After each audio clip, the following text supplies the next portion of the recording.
Olá, turma! Na nossa aula de hoje, nós iremos falar sobre o teatro. Em relação ao teatro em língua portuguesa, consideramos como principal precursor Gil Vicente. Gil Vicente era um autor português, um autor lusitano, e no que diz respeito aos períodos literários, às escolas literárias, ele era considerado um autor pertencente ao humanismo português. Gil Vicente, ele produzia um teatro primitivo e rudimentar, ou seja, na composição das cenas, não havia recursos especiais de iluminação, por exemplo, cenário. Então, para que aquela obra fosse apreciada, por um grande público, o que realmente contava ali era o texto em si, e a encenação, claro, porque esses outros elementos que ajudam na composição da cena não faziam parte das suas peças teatrais. A força do teatro vicentino é a que brota de sua poesia, do uso da linguagem popular, dos jogos de palavras surpreendentes.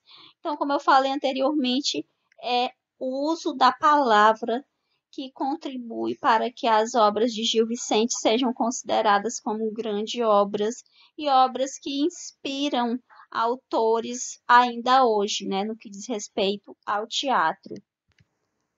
E em relação ao teatro brasileiro, o que nós podemos observar quando nós falamos em literatura brasileira, por exemplo, essa literatura considera-se que ela surgiu no período colonial, por volta de 1500, com o quinhentismo no Brasil. Mas o que a gente pode observar é que no decorrer desse período colonial, o teatro ele praticamente era inexistente nessa literatura brasileira. Ou seja, tínhamos outras produções literárias, porém as teatrais não existiam, Então, o que acontece? Nessa época, eram executadas algumas peças que eram escritas com a finalidade catequética pelo padre José de Anchieta, no século XVI, e as poucas manifestações teatrais não deixaram marcas e não formaram tradição. Por quê?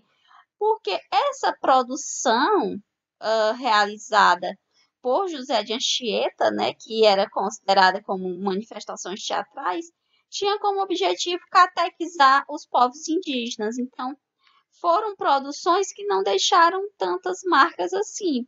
José de Anchieta é conhecido na nossa literatura, mas principalmente por outras produções na época do quinhentismo e do barroco, mas não necessariamente por manifestações teatrais.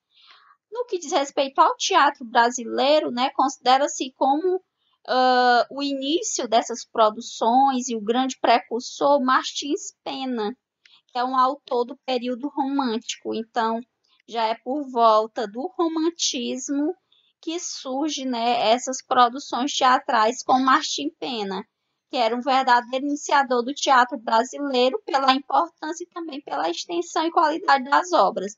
Então, quando nós falamos em teatro brasileiro, é a partir do romantismo, que esse teatro ele passa a surgir realmente com mais força, com mais intensidade no Brasil. E a renovação do teatro popular no século XX. Ainda no século XIX, muitos autores, como França Júnior e Arthur Azevedo, deram continuidade ao teatro popular e à comédia de costumes, que se firmaram como tradição na dramaturgia brasileira. Então, ainda no século XIX, alguns autores, além de Martins Pena, deram continuidade a essa produção teatral, principalmente França Júnior e Arthur Azevedo. Mas é no século XX, que surge um autor que tem uma grande importância no teatro. E esse autor se chama Ariano Suassuna. Grande defensor da cultura popular nordestina, suas obras são influenciadas pela literatura de cordel, pelo teatro medieval de Gil Vicente e pela tradição barroca ibérica. Eu tenho certeza que, pelo menos a maioria aqui conhece esses dois personagens. Não conhece? Por quê? Porque quando nós falamos em teatro brasileiro, quando nós falamos em dramaturgia brasileira e falamos no autor Ariano Suassuna, Ariano Suassuna é sinônimo, digamos assim, de Alto da Compadecida.